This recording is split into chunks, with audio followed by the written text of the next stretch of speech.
मजलूम बस्तियों को समंदर निगल गया, सैलाब का भी जोर गरीबों पे चल गया। पानी ने हर मकान को हमवार कर दिया, एक रात में हवेली का नक्शा बदल गया। चावल, अनाज, दालें, मुरब्बे, अचार, गुड़, एक साल का था रिस्क जो पानी में घुल गया। मिट्टी के कुछ खिलौने भी मिट्टी में मिल गए। ममता की आरज़ू का जनाजा निकल गया। ऐ काश जानवर सभी बन जाते मछलियां। बेबस मवेशी देख के पत्थर पिघल गया। कच्चे घरों की संग भावों को मोड़कर सद शुक्र शहर डूबने का खतरा टल गया।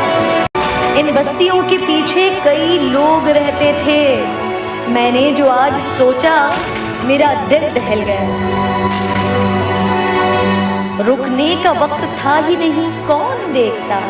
एक बूढ़ा आज घर से निकलते फिसल गया। पुरखों की आज हमको बहुत याद आई टैक्स, जिनकी लहद भी पानी का रैला निगल गया।